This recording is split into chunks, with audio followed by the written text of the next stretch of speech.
Hi, good morning, Makai. This is Sunday, August 18th. The feeling with which I woke up was I felt the presence of my grandfather. I was telling you in the previous video that my grandfather, the best way I would describe him, the role he played in my life, as being the my um, my soulmate, right? So my grandfather also. So yeah, we'll cover another chapter, just on my grandfather. But yeah, so I woke up just to say how this exercise has actually been helping me more ways um, than I intended to be. Just to giving us proof that this project would be good, and a lot of people can benefit by this, mainly because of um, bringing out the mental health issues as the center theme of this story slash movie. I think a lot of families or a lot of people, and if you see, um, when a person has mental health issues, the whole family is impacted by it, right, for generations. And in US, we see it also, um, as a community getting impacted. And I'm sure same thing is happening in India as well. As a community, it is getting impacted, but it's not being reported or talked about, so you don't know. But I am living proof of seeing how mental health issues have impacted three generations of family members, right? So literally, mental health issues have been a murder. It is a murderer in my family. For three generations, innocent people were killed.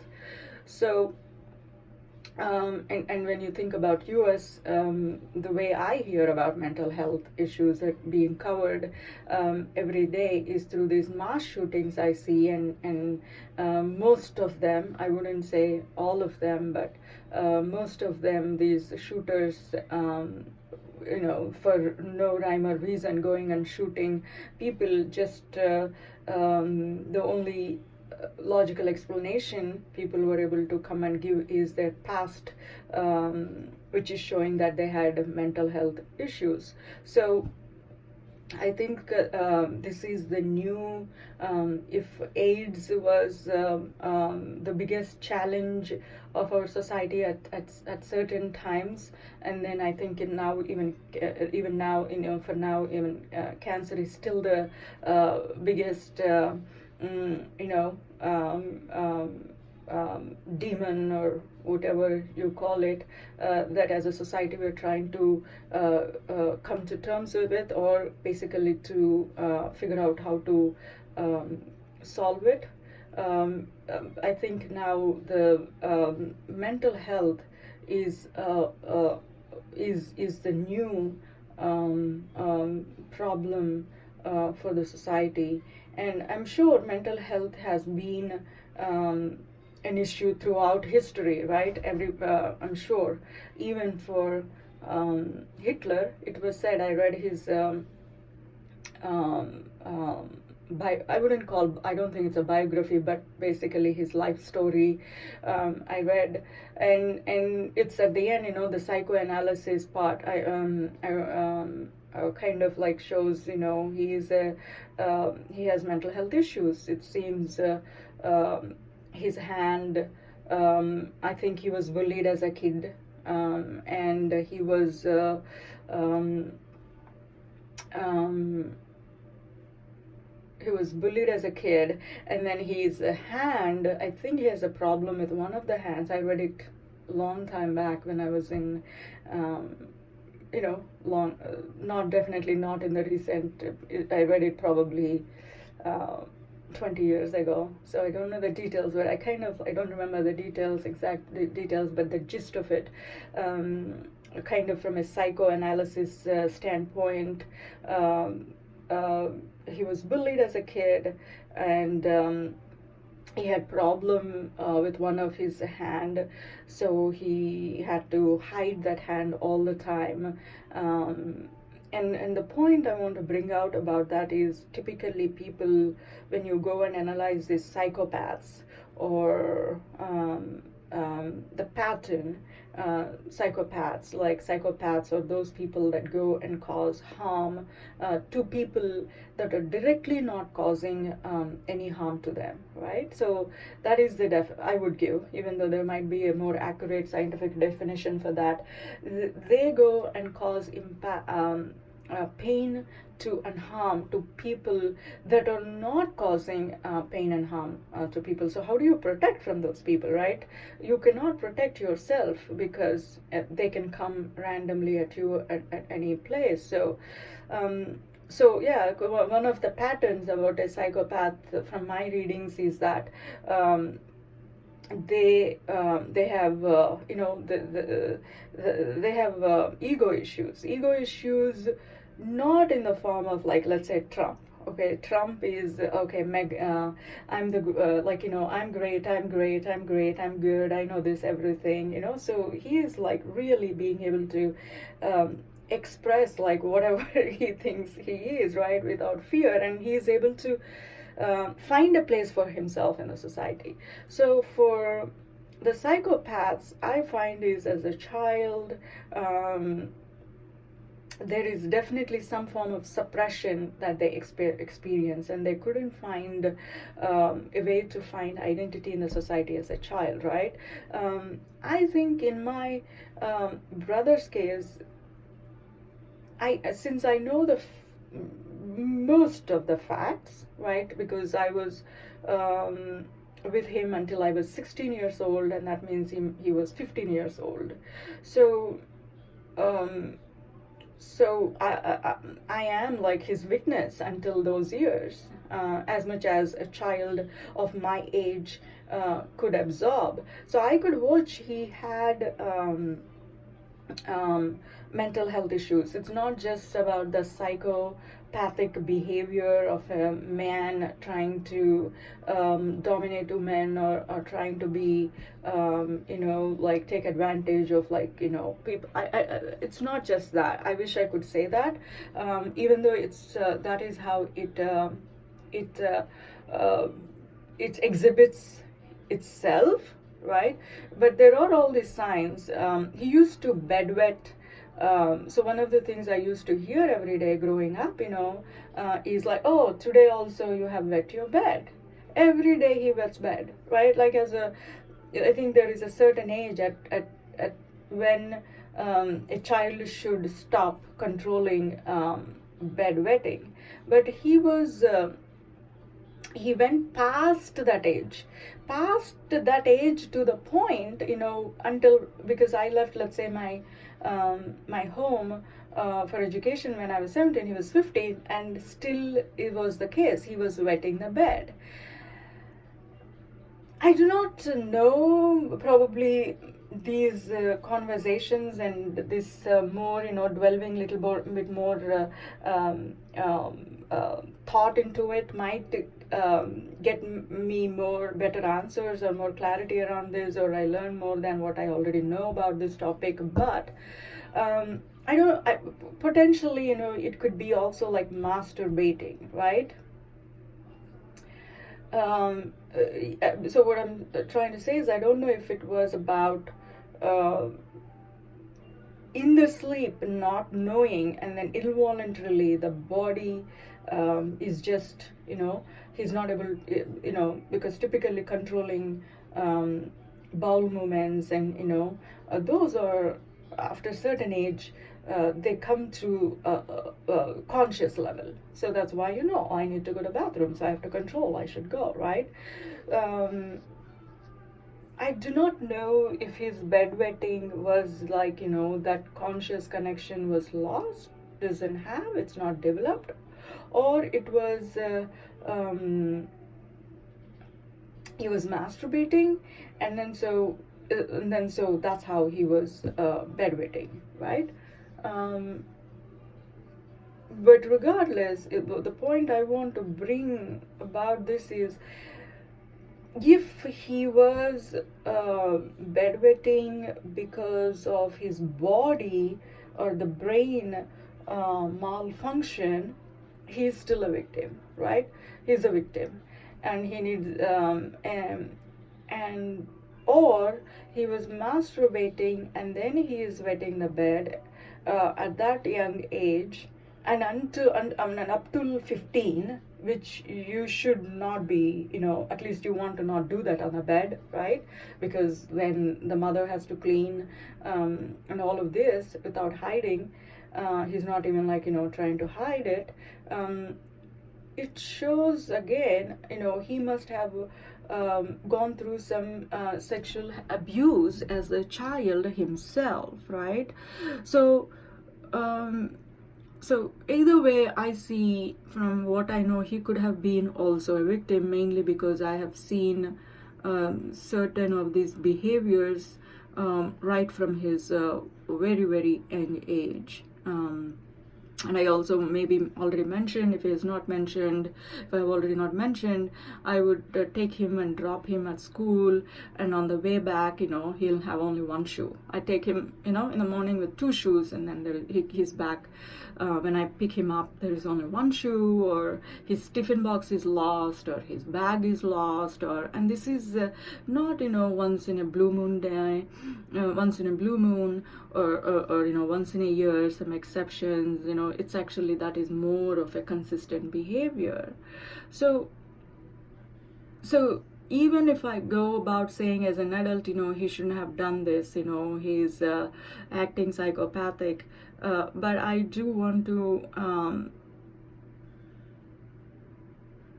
I do want us to remember, in the background of all these adult behaviors which are abhorrent, that even as a child he had these type of behaviors, to tell that he himself must have been a victim. And I wouldn't say he wasn't given the tools, and that we did not support, because it did impact all of us, my father, mother, us, throughout our lives. And my father did take him to a psychiatrist, and he did prescribe him some medication, which I explained, and potentially also my brother that medication. Imagine 40 years ago, right? Like 40 years ago, brain psychiatric medicine must have been very, very primitive, and also maybe he also got impacted by the side effects of that medications too, combination of all of these, right? So, but yeah, so I woke up this morning. For some reason, I felt a strong presence of my grandfather. I felt he was there by me. I was overwhelmed. I had this overwhelming feeling of those regions, and I felt the pull of that. So something it's about the geography also. Something is there about that place.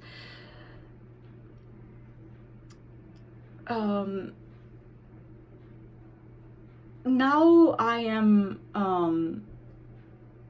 not attached. I don't feel that, like a magnetic pull beyond my control. But when I lived there, I did feel that. I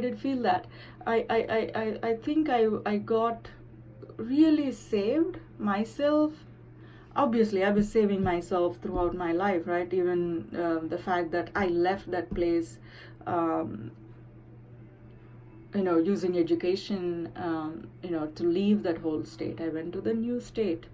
So I think I was always saving myself, but I think coming to US, having this distance and the visa, because they can't come, I can't easily bring them here, or I can't, go whenever, the way I used to do when I was in India. Even when I was having education, I would, the pull was so strong that it was beyond my control, that I would just go to the Guntur, right? So there's something about that, so probably it's emotional pull or whatever, but definitely this magnetic pull to that region. And I felt that this morning, about the village kind of where my grandparents used to live, and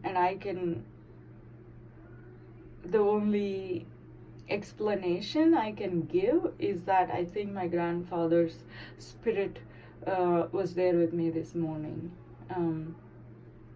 So the number two is, I was using the word, I started feeling freedom from this drowning dark pain related to my mother, right? The words that came to my mind this morning felt like more detoxing, right? So all the toxins, for me, the toxins in the form of pain and all these emotional toxins, I think I'm going through the emotion toxins detox, and it's feels very light. And the other word that came to my mind is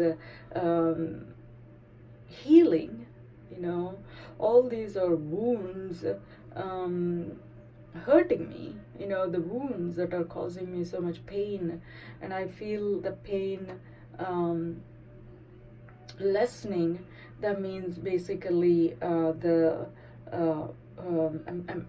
experiencing the healing for those wounds. So yeah, freedom, detox, healing, right? Healing is the most probably the most important word, healing. So if I get healed completely, obviously then I get total freedom from this pain, right? So you wanted me to tell the events that has happened one by one. I will just pick, I described one event in my first video that has happened on Friday, which would give you a little bit more light about, how those people, like, my sister or my sister's husband deal, right? That I'm faced with, how they behave. So that's a event. And so what other events would obviously there's so many throughout my life, so many events, but okay, so since I really want this about as the mental health issues, because it's also resolution for me, not just about my past, also about my future. I am so scared to have kids or to have anything because I just fear of what has happened with the people in my family. So I think that would be a good, this would also free me, help me for my future. So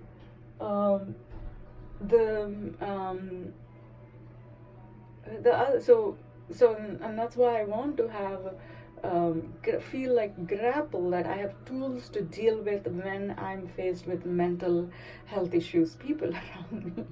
I like to be in control. That is the key word about me. I like to I don't like to I don't want to control other people, really. I just don't, but I like to have my life under control, and that's the what is the not having happy feeling for me is not having control on my life.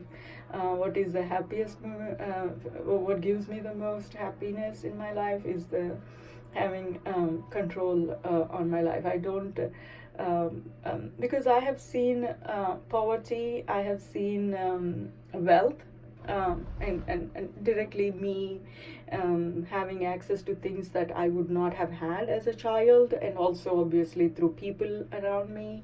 Um, what I came to know about me is like homes and clothes and cars and titles and jewelry, or or even like by relationships. I mean, oh, this is my husband, this is my kid, they do this good, my husband is so great, or my daughter is so great. How people take pride in like, they just don't mean anything to me because I have had them. And yeah, I dated this guy who is so cute, it's nice, but it ends there. It does not give me happiness other than that statement. And it doesn't, oh, I have this home. Great. It's a statement like, yeah, I have a home. I can declare I have a home. But it does not like give me happiness, and it applies to everything. What gives me happiness is like having, I use the word control / freedom, to like doing what I'm doing. I like to just continue to learn and being able to ask questions and trying to find solutions for myself and having the freedom to do it. That's what gives me happiness, right? For me. And so yeah, control is like, I have the fear around this mental health issues because I have been impacted very badly throughout my life by those issues. So so on that topic, what I want to bring to attention is my mother. According to me, I think you are in Hollywood, and obviously beauty is being in Hollywood. The lucky part is basically it's a beauty, right? All around, it's beautiful people. Obviously beautiful places if you have wealth and money, but beautiful people.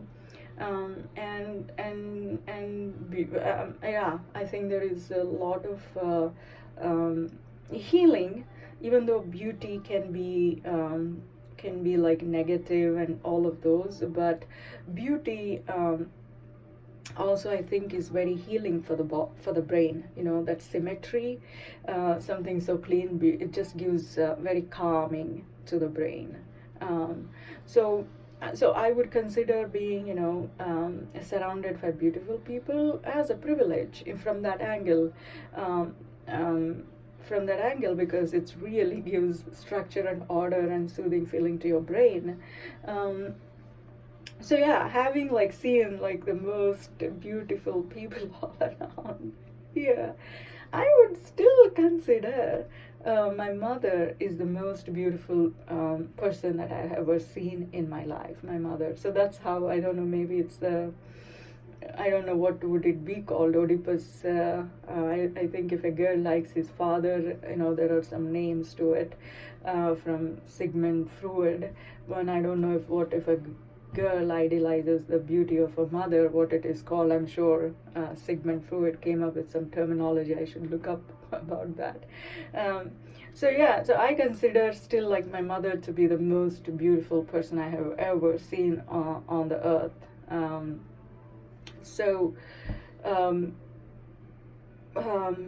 I love my mother. I will always love my mother, but I also have to add the person that hurt me most is my mother throughout my life.